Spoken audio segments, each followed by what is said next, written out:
உங்க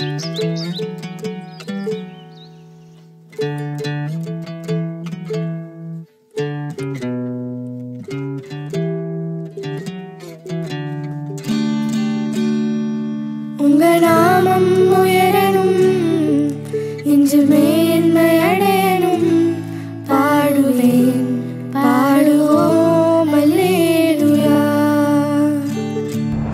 நம்ம யாரெல்லாம் இயேசுடைய பிள்ளைகளாக இருக்கிறோமோ, நம்ம துதிக்கும் போது நம்முடைய துதியில் தேவன் வாசமாக இருப்பார். நம்ம துதிக்கிற இடத்துல ஏசப்பா இருப்பாங்களாம். ஏசப்பாவை உண்மையாக இருதயத்திலேருந்து துதிக்கும் போது ஏசப்பா அவங்க கூட இருக்க உணர முடியும்.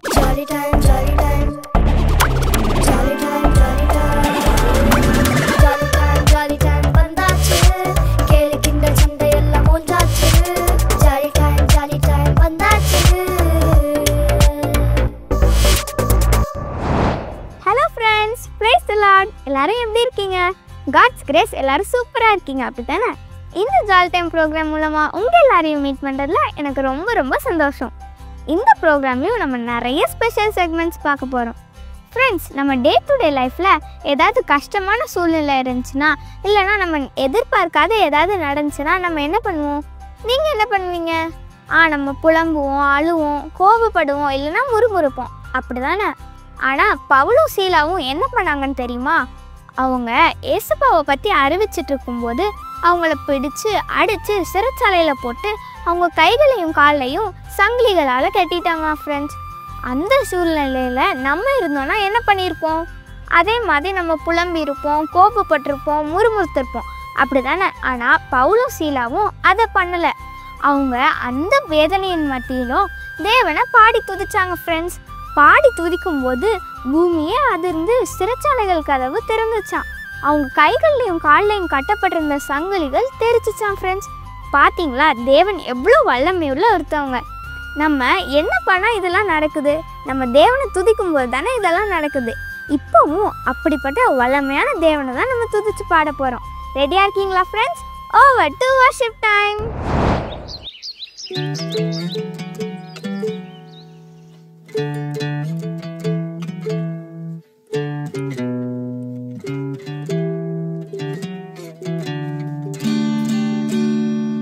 உங்க நாமம் உயரணும், இன்று மேன்மை அடையணும். பாடுவேன், பாடுவோம் அல்லேலூயா. உங்க நாமம் உயரணும், இன்று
ஃப்ரெண்ட்ஸ், வர்ஷிப் பண்ணிங்களா? நம்ம வர்ஷிப் பண்ணும்போது தேவனுடைய பிரசன்னத்தை உணர முடியுது, அப்படி தானே? கர்த்தரை நான் எக்காலத்திலும் ஸ்தோத்தரிப்பேன், அவர் துதி எப்பொழுதும் என் வாயில் இருக்கும் அப்படின்ற வார்த்தையின்படி நம்ம எப்போவுமே தேவனை துதிச்சுக்கிட்டே இருக்கணும். ஓகேவா ஃப்ரெண்ட்ஸ்? இப்போவும் நம்ம ஃப்ரெண்ட்ஸ் அவங்க எப்போ துதிப்பாங்க, எப்படி துதிப்பாங்கன்றத சொல்ல போகிறாங்க. அவங்க என்ன சொல்கிறாங்கன்னு பார்க்கலாமா?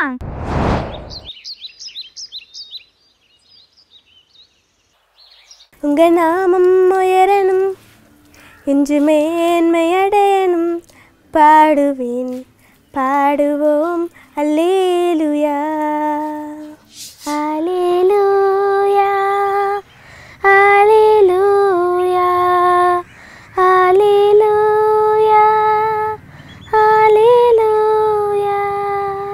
யாவே ஹாலே ஹalleluya யாவே ஹாலே ஹalleluya. ஃப்ரெண்ட்ஸ், நான் எப்போல்லாம் ஆண்டவரை துதிப்பேன் தெரியுமா ஃப்ரெண்ட்ஸ்? எனக்கு கிடைக்கிற நேரத்தில் எல்லாத்துலேயும் ஆண்டவரை துதிப்பேன். எனக்கு படிப்பு விஷயத்தில் ஏதாவது டவுட்டு இல்லை ஏதாவது எனக்கு புரியல அப்படி ஏதாவது இருந்தபோது நான் அவரை துதித்து அவர் எனக்கு ஆலோசனை கொடுப்பாரு. அப்போ எனக்கு எல்லா டென்ஷனும் போயிடும். என்ன பண்ணணும் ஏது பண்ணணும்னு அவர் சொல்லி கொடுப்பாரு. அது சொல்லி கொடுக்குற மூலிமா நான் என்னோடய படிப்பிலையும் எல்லா சமயத்திலும் அவரை துதிப்பேன். அவர் எனக்காக நிறைய செஞ்சுருக்காரு. அவரை துதிக்கும் போது எனக்கு ரொம்ப பெரிய மகிழ்ச்சி அடைவேன் ஃப்ரெண்ட்ஸ், நான் எப்போல்லாம் ஏசப்பாவை துதிப்பேன் தெரியுமா? இடைவிடாமல் எப்போவுமே துதிச்சிட்டே இருப்பேன் ஃப்ரெண்ட்ஸ். எனக்கு பயம் வரும்போது, இந்த எக்ஸாம் குறித்து இந்த மாதிரி எதுக்கு எனக்கு பயம் வந்தாலும் நான் துதிச்சிட்டே இருப்பேன் ஃப்ரெண்ட்ஸ். எனக்கு வர்ஷிப்னால் எனக்கு ரொம்ப பிடிக்கும். அதில் இன்ஸ்ட்ருமெண்ட் ப்ளே பண்ணுறது அதோடு எனக்கு ரொம்ப பிடிக்கும். இந்த இன்ஸ்ட்ருமெண்ட் எனக்கு ப்ளே பண்ணி சொல்லி தந்தது எல்லாமே ஏசப்பா தான்.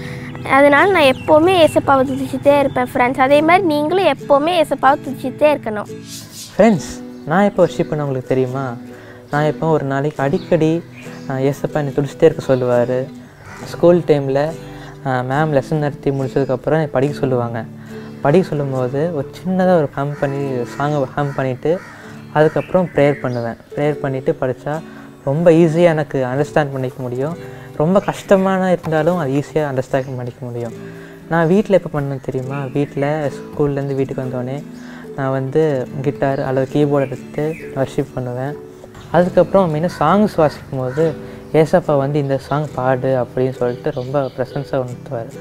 அதுக்கப்புறம் பாடும்போது எனக்கு நல்ல ப்ரெசன்ஸாக இருக்கும். அந்த நாள் முழுவதும் ஒரு ப்ரெசன்ஸ் என்னால் உணர முடியும். அதே போல் நீங்களும் வர்ஷிப் பண்ணுங்கள், வர்ஷிப் பண்ணி ப்ரேயர் பண்ணுங்கள். அது அவருடைய ப்ரெசன்ஸ் எப்போவுமே அவங்க கூட தங்கி இருக்கும். நம்ம ஃப்ரெண்ட்ஸ் ஷேர் பண்ணதை கேட்டிங்களா? அவங்க சோகமாக இருக்கும்போதோ இல்லைன்னா பயப்படும் போது ஏசப்பா துதிப்பாங்களாம். அப்போது அந்த சூழ்நிலை மாறிடுச்சுன்னு அப்படின்னு சொன்னாங்க. உங்களுக்கும் ஏதாவது கஷ்டமான சூழ்நிலை வந்துச்சுன்னா தேவனை துதிங்க. தேவன் கண்டிப்பாக அந்த சூழ்நிலையும் உங்களுக்கு மாற்றி கொடுப்பாங்க. ஓகேவா ஃப்ரெண்ட்ஸ்?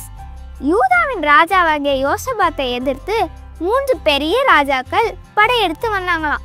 அப்போது யோசபாத் ராஜா ரொம்ப பயந்துட்டாங்களாம் ஃப்ரெண்ட்ஸ். அவங்க யூதா ஜனங்கள் எல்லாரையும் கூட்டி உபவாசம் பண்ண சொன்னாங்களாம். அவங்க தேவனை நோக்கி, தேவனே நாங்கள் பலனற்றவர்கள், எங்கள் கண்கள் உங்களை நோக்கி பார்க்குது அப்படின்னு சொன்னாங்களாம்.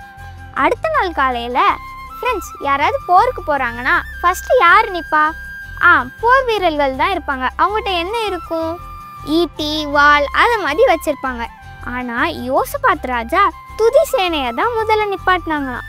அந்த துதி சேனை துதிக்க ஆரம்பித்ததும் அவங்க சத்துருக்கள் அவங்களுக்குள்ளே சண்டை போட்டு இறந்து போயிட்டாங்களாம் ஃப்ரெண்ட்ஸ். பார்த்தீங்களா தேவன் எவ்வளோ வல்லமையுள்ள தேவன்? இப்படிப்பட்ட வல்லமையுள்ள தேவன் கிட்ட தான் நம்ம ஜெபிக்க போகிறோம். சுவாசமுள்ள யாவும் கர்த்தரை துதிப்பதாக அப்படின்ற வார்த்தையின்படி நம்ம உலகத்தில் இருக்கிற எல்லாருமே தேவனை உண்மையாக துதிக்கணுன்றது தான் நம்ம ப்ரேயர் பண்ண போகிறோம். ஸோ ப்ரேயர் பண்ணுறதுக்கு முன்னாடி ஒரு வீடியோ பார்த்துட்டு வரலாமா? ஓவர் டு நான் ப்ரே. உலகம் முழுவதும் இருக்கிற சிறு பிள்ளைகள் இயேசுவை ஆராதிக்க வேண்டும். 2023ஆம் ஆண்டின் கணக்கெடுப்பின்படி உலகத்துல சிறுவர்களுடைய எண்ணிக்கை 2.4 பில்லியனுக்கும் அதிகமா இருக்கிறாங்கன்னு யூனிசெஃப் அமைப்பினர் சொல்றாங்க.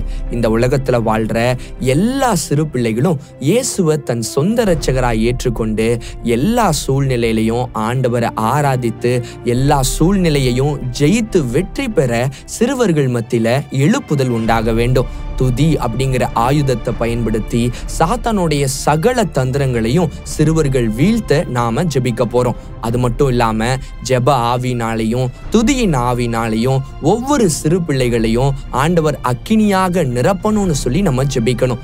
ஒவ்வொரு சிறுவர்களும் ஆராதனை வீரர்களாக வீராங்கனைகளாக மாற நம்ம ஜெபிக்கணும். சிறுவர்கள் மத்தியில துதி ஆராதனை மூலமா பரலோகத்துல மிகப்பெரிய ஒரு அசைவு உண்டாகத்தக்கதாகவும், தேவனை அறிந்த சிறுவர்கள் பின்மாற்றத்துக்கு போய்விடக்கூடாது, அவங்க ஆராதிக்கும் போது தேவ வல்லமை இறங்கி வரணும்னு சொல்லியும் நம்ம ஜெபிக்கணும். ஜெபிக்கலாமா குட்டீஸ்? ஹாய் குட்டீஸ், பிரைஸ் லார்ட். எல்லாரும் எப்படி இருக்கிறீங்க? சந்தோஷமா இருக்கிறீங்களா? ஓகே குட்டீஸ், இந்த நிகழ்ச்சி மூலமாக நம்ம தேசத்தில் சிறு குழந்தைகளுக்காக பல காரியத்துக்காக நம்ம ஜெபித்துக்கிட்டே இருக்கிறோம். ஏசப்பா அதெல்லாம் கேட்டு அற்புதம் செஞ்சுருக்கிறாங்க. இந்த நாளிலும் ஒரு முக்கியமான காரியத்துக்கு ஜெபிக்க போகிறோம். அது என்னங்க நம்ம வீடியோ பார்த்து தெரிஞ்சுக்கிட்டோம்ல? ஆமாம், உலகம் முழுவதும் இருக்கிற எல்லா சிறு குழந்தைகளும் ஏசப்பாவை உண்மையாக துதிக்கணும் அப்படின்னு நம்ம கருத்தாக ஜெபிக்க போகிறோம். தேசத்தில் 68 கோடி சிறு குழந்தைகள் இருக்கிறாங்கன்னு ஒரு கணக்கெடுப்பு சொல்லுது. அப்போ 68 கோடி சிறு குழந்தைகளும் ஏசப்பாவை பரலோக எப்படி உண்மையா துதிக்கிறாங்களோ அதே போல அந்த பூமியில துதிக்கணும் அப்படின்னு நம்ம கருத்தா ஜெபிக்கணும். ஏன்னா வசனம் சொல்லுது, அவர் துதிகளின் மத்தியில் வாசம் பண்ணுகிற தேவன். எங்க அவரை துதிக்கிறாங்களோ அவர் மத்தியில் அவர் இருக்கிறார். அப்ப நம்ம எல்லாரும் கருத்தா ஜெபிக்கலாமா? சரி, எல்லாரும் முழங்கால் பண்ணிக்கிட்டு கருத்தை நம்ம ஜெபிக்கணும். வாங்க, எல்லாரும் கண்களை மூடிக்கொள்ளுங்க. ஏசப்பா கிட்ட கேளுங்க. முதல்ல, ஏசப்பா நான் உங்களை உண்மையா துதிக்கணும் அப்படி நீங்க கேட்கணும். ஏசப்பா நான் முதல்ல உண்மையா உங்களை துதிக்கணும். பரலோகத்துல எப்படி உங்களை உண்மையா துதிக்கிறாங்களோ அதே போல நாங்கள் உங்களை துதிக்கணும். அந்த கிருபையை எனக்கு கொடுங்க அப்படின்னு கேளுங்க. அதே போல உலகம் முழுவதும் பல தேசங்களில் பல மொழி பேசுகிற சிறு குழந்தைகள் கிட்டத்தட்ட 68 கோடி குழந்தைகள் இருக்கிறாங்க. அப்போ அவங்க எல்லாரும் உங்களை உண்மையாக துதிக்கணும், உண்மையான இருதயத்தோடு போய் துதிக்கணும். எல்லாரும் வாய்களை திறந்து சொல்லுங்க, ஏசப்பா உலகம் முழுவதும் இருக்கிற எல்லா குழந்தைகளும் உண்மையாக போய் துதிக்கணும். நீங்கள் விரும்புகிறபடி துதிக்கணும். பேருக்காக புகழுக்காக செய்யக்கூடாது. உண்மையாக நீங்கள் பார்க்குறீங்க, அந்த இருதயத்தில் இருக்கிறீங்கன்னு சொல்லி துதிக்கணும். இயேசு கிறிஸ்துவின் நாமத்தை நாங்கள் அதற்காக ஜெபிக்கிறோம். பரலோகத்தில் துதிக்கிற மாதிரி எங்கள் தேசத்தில் இருக்கிற எல்லா குழந்தைகளும், உலகம் முழுவதும் இருக்கிற எல்லா சிறு குழந்தைகளும் உண்மையாய் தேவனை துதிக்கிற இருதயம் உண்டாகட்டும். இயேசுவின் நாமத்தில் அதற்காக ஜெபிக்கிறோம். இயேசுவின் நாமத்தில் அதுக்கு விரோதமாய் போராடுகிற கள்ள ஆராதனைகளை கொண்டு வருகிற கிரியைகளை இயேசு கிறிஸ்துவின் நாமத்தில் கடிந்து கொள்கிறோம். ஆண்டவரே, நீங்க கிரியை செய்யுங்க. ஒவ்வொரு பிள்ளைகளையும் பரிசுத்த ஆவியானவர் துதிக்க வைக்கணும்னு ஜெபிக்கிறோம். அந்த இருதயத்தை பரிசுத்த ஆவியானவர் கொடுக்கணும்னு ஜெபிக்கிறோம். இயேசுவின் நாமத்தில் அந்த பிள்ளைகள் ஆண்டவரை நீங்க விரும்புகிறபடி துதிக்கணும், உங்களுக்கு ஏற்றபடி துதிக்கணும், பரிசுத்த இருதயத்தோடு துதிக்கணும். அதற்காக நாங்கள் இயேசு கிறிஸ்துவின் நாமத்தில் அதற்காக ஜெபிக்கிறோம். இயேசுவின் நாமத்தில் அப்படியே நம்முடைய தம்பியோடு நம்ம இணைந்து ஜெபிக்க போகிறோம். அன்புள்ள ஏசப்பா, அந்த நாளுக்காக நன்றி சப்பா. இந்த வேலையில் கூட உங்களுடைய சமூகத்தில் ஒரு கிருபை கொடுத்ததுக்காக சோத்திரே சப்பா. இந்த வேலையில் கூட எங்கள் உலகத்தில் இருக்கிற 68 கோடி ஜனங்கள் சிறு பிள்ளைகளும் ரட்சிக்கப்பட்டு உண்மை முழுமையாக அறிந்து கொண்டு ஏசப்பா உண்மை உண்மையாக துதிக்கவும் ஆராதிப்பதற்காக நாங்கள் ஜெபிக்கிறேன் ஏசப்பா. நீங்கள் கூட வேதத்தில் சொல்லியிருக்கீங்களே ஏசப்பா, முழு இருதயத்தோடும் முழு ஆத்மாவோடும் முழு மனதோடும் முழு சிந்தையோடும் அன்பு குருவாயகன்னு சொன்னீங்களே சப்பா. அதுபோல் எங்கள் சிறு பிள்ளைகள் ஒவ்வொருவரும் இடத்துல முழு இருதயத்தோடு அன்பு கூற உண்மையாக துதிக்கவும் ஆராதிக்கவும் நாங்கள் ஜெபிக்கிறேன் சப்பா. தாவீது இசைக்கருவிகளை வாசித்து உண்மை உண்மையாக துதித்தாங்களே சப்பா. அதுபோல நாங்களும் இசைக்கருவிகளை வாசித்து உண்மை உண்மையாக துதிக்க எங்களுக்கு கிருபை தாங்க சப்பா. எல்லா சூழ்நிலையிலும் எல்லா வேலையிலும் துதிக்க எங்களுக்கு கர்த்தர் கிருபை தரும்படியாக ஜெபிக்கிறே சப்பா. ஏசப்பா உங்களுடைய பிரசன்னத்தால் எங்களை ஜெபத்தால் நிரப்புங்க ஏசப்பா. துதிப்பதன் மூலம் எங்கிட்ட இருக்கிற பயம் கலக்கம் எல்லாம் நீங்கி உங்களுடைய பிரசன்னத்தால் நிரப்புங்க ஏசப்பா. ஒவ்வொரு நாளும் உண்மை துதித்து ஜெபித்து சாத்தானை ஜெயித்து இந்த உலகத்தில் நாங்கள் ஜெயமுள்ள வாழ்க்கையை வாழ கர்த்தர் எங்களுக்கு கிருபை தாங்க ஏசப்பா. நீங்கள் எப்படியாக எங்கள் ஜெபத்தை கேட்டு நீங்கள் ஒரு அற்புதத்தை செய்ய போகிற அன்பிற்காக சோதரே சப்பா. நீங்களே ஆசிரியங்க பலப்படுத்துங்க. இப்போ இயேசு நாமத்தில் ஜெபிக்கிற நல்ல பிதாவே, ஆமென் ஆமென். ஏசப்பா ஜெபத்தை கேட்டாங்க. தாவீதை போல ஏசப்பாவுக்கு பிரியமுள்ள ஒரு துதியை சிறு பிள்ளைகள் செய்கிற காலம் சீக்கிரத்தில் வரப்போகுது. நம்ம அதை விசுவாசிக்கிறோம். அப்படி கண்களை மூடிக்கொள்ளுங்க. நம்ம தரிசனத்துக்காக நம்ம தொடர்ந்து ஜெபிக்கிறோம்ல, அப்போ கருத்தாக ஜெபிக்கணும். ஆண்டவர் கொடுத்திருக்கிற தரிசனம் 2030 10 கோடி சிறு குழந்தைகளுக்கு சுவிசேஷம் அறிவிக்கப்படணும். உலகம் முழுவதும் இருக்கிற இருக்கிற எல்லா குழந்தைகளுக்கும் இயேசுவின் சுவிசேஷம் அறிவிக்கப்படணும். அதே போல் அவங்க ரட்சிக்கப்படணும். எல்லாருடைய பேரும் ஜீவ புஸ்தகத்தில் எழுதப்படணும். அதற்காக இயேசுவின் நாமத்தை அதற்காக ஜெபிக்கிறோம். மாம்சமான யாவர் மீது ஆவியை ஊற்றுவேன்னு வாக்கு பண்ணினீங்களே, எங்க இந்தியா முழுவதும் இருக்கிற எல்லா குழந்தைகள் மீதும் அந்த பரிசுத்த ஆவியானவர் ஊற்றப்படணும். அவங்க சத்தியத்தை அறிந்து கொள்ளணும், ஏற்றுக்கொள்ளணும். அவங்க பேர் ஜீவ புஸ்தகத்தில் எழுதப்படணும். இந்தியா முழுவதும் இருக்கிற பிள்ளைகள் பரிசுத்த ஆவியின் அபிஷேகத்தை அக்கினியை பெற்றுக்கொள்ளணும். அதற்காக நாங்கள் ஒரு மனதோடு ஜெபிக்கிறோம். இயேசுப்பா, சிறு பிள்ளைகளுடைய ஜெபம் உமக்கு பிரியமான ஜெபம் அல்லவா? அந்த வரை உங்கள் பிள்ளைகள் ஜெபிக்கிறாங்க, அதை கேட்டு நீங்க அற்புதம் செய்து இந்த தரிசனத்தை நீங்க நிறைவேற்றி கொடுக்கணும்னு ஜெபிக்கிறோம். இயேசு கிறிஸ்துவின் நாமத்துல அப்படி இயேசுடைய சிறுவர் டிபார்ட்மெண்ட் நீங்க பயன்படுத்தின ஆண்டவரே, அவர்கள் மூலமாய் பிள்ளைகள் சந்திக்கப்படணும். அவங்க செய்கிற ஊழியங்கள் ஆசீர்வதிக்கப்படணும். அதற்காக ஜெபிக்கிறோம். இயேசு கிறிஸ்துவின் நாமத்தை நாங்கள் வேண்டிக் கொள்ளுகிறோம். நாங்கள் ஜெபித்தபடி பெற்றுக்கொண்டோம் என்பதை விசுவாசிக்கிறோம். இயேசுவின் நாமத்துல ஜெபிக்கிறோம் பிதாவே. ஆமேன், ஆமேன், ஆமேன். குட்டீஸ், இயேசப்பனுடைய ஜெபத்தை கேட்டாங்க. சீக்கிரத்துல உலகம் முழுவதும் இருக்கிற பிள்ளைகள் தாவீதை போல தேவனுக்கு பிரியமான துதியை செய்ய போகிறாங்க. தரிசன திட்டம் சீக்கிரத்தில் நிறைவேற போகிறது. இயேசப்பா உங்களை ஆசீர்வதித்து பயன்படுத்துவார். ஆமீன். God bless you. என்ன ஃப்ரெண்ட்ஸ், ப்ரேயர் பண்ணீங்களா? நம்ம உலகத்தில் இருக்கிற 68 கோடி சிறு பிள்ளைகளும் தேவனை உண்மையாக துதிக்கணுன்றதுக்காக ப்ரேயர் பண்ண என்னைக்கும் மறக்காதீங்க. இப்போவும் நம்ம தேவனுடைய வார்த்தையை கேட்க போகிறோம். எல்லாரும் உங்கள் பைபிள், நோட், பென்லாம் எடுத்துகிட்டு ரெடியாக இருங்க. ஆல்ரெடி ரெடியாக இருக்கீங்களா? ஓகே, துதியின் மத்தியில் வாசம் செய்யும் தேவனுடைய வார்த்தையை கேட்க ரெடியாக இருக்கீங்களா? Over to message time. Hello குட்டீஸ், பிரைஸ் தி லார்ட். எல்லோரும் எப்படி இருக்கிறீங்க? நல்லா இருக்கிறீங்களா? இன்றைக்கி ஒரு சூப்பரான ஜாலி டைம் ப்ரோக்ராமில் வர்ஷிப்பை பற்றி ஒவ்வொருத்தர் சூப்பராக பாடினாங்க. அவங்களோட எக்ஸ்பீரியன்ஸ் எல்லாம் ஷேர் பண்ணாங்க. நம்ம எல்லாம் ஜெபிச்சோம். இப்போ நம்ம மெசேஜ் கேட்க வந்திருக்கோம்ல. ஒரு வசனத்தை ஃபஸ்ட்டு நான் வாசிக்கிறேன், ஓகேவா? இது தாவீது எழுதின ஒரு காரியம். நம்ம இப்போ துதிச்சுக்கிட்டு இருக்கோம்ல. துதிக்கு எக்ஸாம்பிள் நிறைய பேர் பைபிளில் தாவீதை தான் சொல்லுவாங்க. ஏன்னா தாவீது தேவனை துதிச்சுக்கிட்டே இருந்தார் அப்படின்னு சொல்லி எல்லாருக்குமே தெரியும். பைபிளில் அப்படி தான் சொல்லப்பட்டிருக்கு. தாவீது எப்போவுமே தேவனை துதிச்சுக்கிட்டே இருந்தார். சரியா? அப்போ தாவீது ஏன் தேவனை துதிச்சுக்கிட்டே இருந்தார்? ஏன்னா துதியும் தேவனையை பற்றி தாவீதுக்கு நிறைய ஒரு காரியம் தெரிஞ்சதுனால அவர் தேவனை துதிச்சுக்கிட்டே இருந்தார். அப்போ துதிக்க எக்ஸ்பர்ட்டாக இருக்கிற தாவீது துதிக்கிறத பற்றி என்ன எழுதியிருக்கிறாரு அப்படின்னு சொல்லி நம்ம பார்க்கலாமா? சங்கீதம் 22ஆம் அதிகாரம் 3வது வசனத்தை நான் வாசிக்கிறேன். இஸ்ரவேலின் துதிகளுக்குள் வாசமாய் இருக்கிற தேவரீரே பரிசுத்தர். தாவீது கர்த்தரை அழகாக துதிக்கிறாரு. இஸ்ரவேலருடைய துதிகளுக்குள்ள வாசமாக இருக்கிற தேவரீரே நீங்கள் பரிசுத்தர் அப்படின்னு சொல்லி. கர்த்தர் பரலோகத்தில் இருக்கிறாரு. கர்த்தர் பரலோகத்தில் வீட்டிருக்கிறார், வாசம் பண்ணுகிறார், எல்லாமே விஷயம் இருக்குது. ஆனால் அவர் பரிசுத்தம் உள்ள தேவன் அப்படின்றத தாவீது அழகாக சொன்னார். பரிசுத்தரே, நீங்கள் பரிசுத்தர். ஆமாம், கரெக்டு தானே. கர்த்தர் பரிசுத்தர். அவரிடத்துல பாவம்னு சொல்கிறதுக்கு ஒன்றுமே கிடையாது. அதனால தான் நீங்களும் நானும் பரிசுத்தமாக இருக்கணும்னு கர்த்தர் விரும்புகிறாரு. அதனால தான் இயேசு இந்த உலகத்திற்கு தன்னுடைய இரத்தத்தை இந்த உலகத்தில் நமக்காக சிந்தினார். இதனால் நாம் பரிசுத்தமாக இருக்கணும், பாவத்திலேருந்து விடுதலை பெறணும். ஏன்னா இந்த பாவம் இருக்குது பார்த்தீங்களா? பாவம் நமக்குள்ளே இருக்குது அப்படின்னா நமக்குள்ளே ஒரு தப்பான ஒரு காரியம் நமக்குள்ளே இருக்குது. ஏசப்பா நமக்காக மறைச்சதுனால, ஏசப்பா என் பாவத்தை மன்னிங்க அப்படின்னு நம்ம கேட்கும்போது நம்முடைய பாவம் நிச்சயமாக நமக்கு மன்னிக்கப்படும். சரி, இந்த வசனத்தோட ஃபர்ஸ்ட் பார்ப்பாங்கள, இஸ்ரவேலின் துதிகளுக்குள்ளே வாசமாயிருக்கிற தேவரீர். இது நிறைய காரியத்தை ஆண்டவரை குறித்து நம்ம துதிச்சுக்கிட்டே இருக்கலாம். எல்ரோயி அப்படின்னு சொல்லி துதிப்பாங்க, காண்கிற தெய்வம் அப்படின்னு துதிப்பாங்க, எபினேசரேன்னு சொல்லி துதிப்பாங்க. இப்படி பல வகையான பெயர்களை வச்சு துதிப்பாங்க. எதனால்? அந்த மாதிரி காரியத்தில் கர்த்தர் அவங்களுக்கு நன்மையாக இருந்தார். ஃபார் எக்ஸாம்பிள் எல்ரோயி, அதை யாரை சொல்லி துதிச்சா? அது ஒரு நாமம், கர்த்தருக்கு கொடுக்கப்பட்ட ஒரு பெயர் எல்ரோயி அப்படின்னு சொல்லி துதிக்கிறாங்க. எல்ரோயின்னா என்ன? காண்கிற தேவனே. எப்பவுமே நீங்கள் நான் பார்த்துக்கிட்டே இருக்கிறீங்க, உங்களை துதிக்கிறேன், அப்படிப்பட்ட ஒரு தெய்வமாக இருக்கிறீரே, துதிக்கிறேன். நீங்கள் சொல்லலாம், என்ன நீங்கள் பாதுகாத்து கூட்டு வந்திருக்கிறீங்களே, என் பாதுகாக்கிற தேவனாக இருக்கிறீரே, உண்மை துதிக்கிறேன், உண்மை ஸ்தோத்தரிக்கிறேன் அப்படின்னு சொல்லலாம். கர்த்தர் நமக்கு எப்படிப்பட்ட நன்மைகளை செஞ்சிருக்கிறாரோ அந்த காரியத்தை வச்சு நம்ம துதிக்கிறோம். உங்களை பாதுகாத்திருக்கிறாரு, உங்களுக்கு தேவைகள் எல்லாம் சந்தித்து கொடுத்துருக்குறாருல. உங்களுக்கு சாப்பிட கொடுத்துருக்குறாரு, உடை கொடுத்துருக்குறாரு, நல்ல பேரண்ட்ஸை கொடுத்துருக்குறாரு, வீடு கொடுத்துருக்குறாரு, டிவி பார்க்குறீங்க, டிவி கொடுத்துருக்குறாரு, ஃபோன் வழியாக பார்த்துட்ருக்குறீங்க, இன்டர்நெட் ஃபெசிலிட்டியோட ஃபோன் கொடுத்துருக்குறாரு. என் தேவைகள் எல்லாம் சந்திக்கிற தேவனாகிய கர்த்தரே உங்களை துதிக்கிறேன், என் தேவைகளை சந்திக்கிற இயேசுவே உங்களை துதிக்கிறேன் அப்படி நம்ம துதிக்கலாம். நமக்கு என்னென்ன நன்மைகளை கர்த்தர் செஞ்சுருக்கிறாரோ அதெல்லாம் சொல்லி துதிக்கணும். இங்கே தாவீது அப்படி தான் சொல்கிறார், இஸ்ரவேலின் துதிகளுக்குள்ளே வாசமாக இருக்கிற தேவரீரே. இஸ்ரவேல்னால் யார்? கொஞ்சம் இஸ்ரவேல் அப்படின்ற ஒரு ஜனம், ஒரு இனம், அதாவது ஆபிரகாம், ஈசாக்கு, அவருக்கு ஒரு பிள்ளை யாக்கோப், அவரை தான் இஸ்ரவேல் அப்படின்னு சொல்கிறார். அவருக்கு 12 பிள்ளைங்க.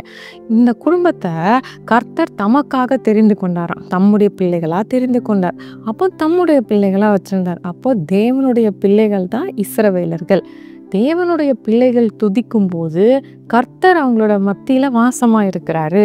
அப்போது பழைய ஏற்பாட்டு காலத்தில் தேவனுடைய பிள்ளைகள் அப்படின்றது ஒரு இன மக்களை தேவன் சூஸ் பண்ணி அவங்களுடைய பிள்ளைகளாக அவங்களுக்கு நல்ல நல்ல காரியங்களை கற்றுக் கொடுத்து, பரிசுத்தம்னா என்ன, எப்படி உண்மையாக இருக்கணும், பரிசுத்தமாக இருக்கணும், இதெல்லாம் கற்றுக் கொடுத்து அவருடைய சொந்த ஜனமாக வச்சிருக்கிறாரு.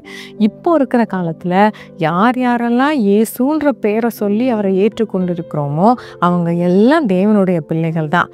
அப்போ நாம் எல்லாரும் நம்ம தேவனுடைய பிள்ளைகள். இஸ்ரவேலர்கள் தான் தேவனுடைய பிள்ளைகள் கிடையாது. நம்மளாம் இயேசு விசுவாசிக்கிறோம், நம்ம பரிசுத்தமாக இயேசு கிறிஸ்துடைய ரத்தத்தினால கழுவப்பட்ட அனுபவம் நமக்கு இருக்குல்ல, நம்ம பரிசுத்தமாக இருக்கிறோம், நம்ம ரட்சிக்கப்பட்ட அனுபவம் இருக்குல்ல. அப்போ நம்மெல்லாம் இயேசுடைய பிள்ளைகள். நம்ம யாரெல்லாம் இயேசுடைய பிள்ளைகளாக இருக்கிறோமோ நம்ம துதிக்கும் போது நம்முடைய துதியில் தேவன் வாசமாக இருப்பார். நம்ம துதிக்கிற இடத்துல ஏசப்பா இருப்பாங்களாம். இப்போ நீங்கள் ஏசப்பாவை உண்மையாக இருதயத்துலேருந்து நீங்கள் துதிச்சிங்கன்னா ஏசப்பா உங்கள் கூட இருக்கிறது, உங்கள் பக்கத்தில் இருக்கிறத உணர முடியும். சில பேர் துதிக்கிறது அப்படின்னா வெறும் பாட்டு பாடுறதுன்னு நினச்சிட்றாங்க. உங்களுக்கு நல்லா மியூசிக் நல்லா இருக்குது, ராகம் நல்லா இருக்குது அப்படின்னு சொல்லி பாடிக்கிட்டே இருப்பாங்க. அது கிடையாது. ஏசப்பாவை உண்மையாக இருதயத்திலேருந்து துதிக்கும் போது ஏசப்பா உங்கள் கூட இருக்க உணர முடியும். இப்படி தான் துதிக்கணும். முதலாவதாக ஏசப்பா உங்களுக்கு செஞ்ச நன்மையை சொல்லி துதிக்கணும். நீங்கள் பரிசுத்தமாக இருந்து ஏசப்பாவோட பிள்ளையாக இருந்து நீங்கள் ஏசப்பாவை துதிக்கணும். மூணாவது, நீங்கள் உண்மையாக இருந்து இருதயத்தின் ஆழத்துலேருந்து ஏசப்பாவை துதிக்கணும். இதுதான் உண்மையான துதி. சரி, இப்போ நம்ம ஜபிக்கலாமா? ஏசப்பா எனக்கு சொல்லித்தாங்க, நான் துதிக்க எனக்கு உதவி செய்யுங்க அப்படின்னு சொல்லலாமா? முதல்ல நம்ம ஒரு துதியோடு ஆரம்பிக்கலாமா? ஏசப்பா இன்னைக்கு இந்த காரியத்தை கற்றுக் கொடுத்தீங்களா, அதுக்காக நன்றி முதல்ல சொல்லி கேட்கலாமா? ஏசப்பா இன்னைக்கு இந்த காரியத்தை கற்றுக் கொடுத்துருக்குறீங்க, துதியை பற்றி எங்களுக்கு சொல்லி கொடுத்துருக்குறீங்க, அதற்காக நன்றி ஏசப்பா. நாங்கள் உண்மையாக உங்கள் இருதயத்திலேருந்து உங்களை துதிக்கணும். பாட்டுனால இல்லை, எனக்கு பாட தெரியுன்றதுனால இல்லை, நான் பாடுறேன்றதுனால கிடையாதப்பா, எனக்கு இந்த பாட்டு பிடிச்சிருக்குன்றதுனால இல்லை, நான் உண்மையாக என் இருதயத்தின் ஆழத்துலேருந்து நான் உங்களை துதிக்கணும்ப்பா.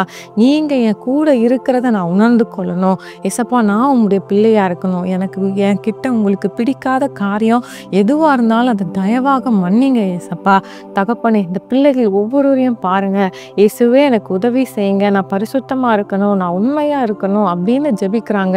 இந்த பிள்ளைகளை நீங்கள் வழி நடத்தி கொண்டு போங்க. அந்த பிள்ளைகளுக்கு நீங்கள் ஆலோசனை கொடுங்க, நீங்கள் சொல்லிக் கொடுங்க, துதிக்க கற்றுக் கொடுங்க. உம்முடைய ஞானம் இந்த பிள்ளைகளுக்கு உருவாக்கட்டும். எங்கள் ஜெபத்தை கேட்டதற்காக ஸ்தோத்திரம், இயேசுவின் நாமத்தினால ஆமேன். ஏசப்பா நம்மளோட ஜெபத்தை கேட்டுக்கிறாரு. அதனால் ஏசப்பாவை தொடர்ந்து துதிச்சுக்கிட்டே இருங்க. நம்ம துதிக்க தான் ஏசப்பா நம்ம கூடவே இருப்பாங்க. பிசாசு நம்மக்கிட்ட வரவே முடியாது. சரியா? இன்னொரு ஜாலி டைம் ப்ரோக்ராமில் உங்களை மீட் பண்ணுறேன். பாய். என்ன ஃப்ரெண்ட்ஸ், மெசேஜ் கேட்டிங்களா? யூஸ்ஃபுல்லாக இருந்துச்சா? சேனைகளின் கர்த்தர் பரிசுத்தர். அப்படிப்பட்ட பரிசுத்தமாகிய தேவனை நம்ம டெய்லி துதிச்சு பாடணும். ஓகேவா ஃப்ரெண்ட்ஸ்? நம்ம இவ்வளோ நேரம் வர்ஷிப் பண்ணோம். எப்பெல்லாம் வர்ஷிப் பண்ணாங்கன்னு அதை ஷேர் பண்ணாங்க, ப்ரேயர் பண்ணோம், மெசேஜ் கேட்டோம். இது எல்லாமே உங்களுக்கு யூஸ்ஃபுல்லாக இருந்திருக்கும்னு நான் நம்புகிறேன். Worship is the key that turns our battles into blessings and our fears into faith. அப்படின்னா நம்ம துதிக்கும் போது நம்மளுடைய போராட்டம் நிறைந்த வாழ்க்கை ஆசீர்வாதமாகவும் நம்ம பயங்கள் எல்லாமே விசுவாசமாகவும் மாறும். ஸோ துதிகள் நிறைஞ்ச வாழ்க்கை ஜெயமுள்ள வாழ்க்கை. இதை என்றைக்குமே மறக்காதீங்க ஃப்ரெண்ட்ஸ். இப்போவும் நம்ம ப்ரோக்ராமோட எண்டுக்கு வந்துட்டோம். இதே மாதிரி இன்னொரு ஸ்பெஷலான ப்ரோக்ராமில் உங்கள் எல்லாரையும் மீட் பண்ணுறேன். Until then, bye. Jolly Time Jesus Redeems Ministries, Nalumavidi, Thuthukudi District, 628-211. For 24 hours prayer support, 046393533535. God bless you.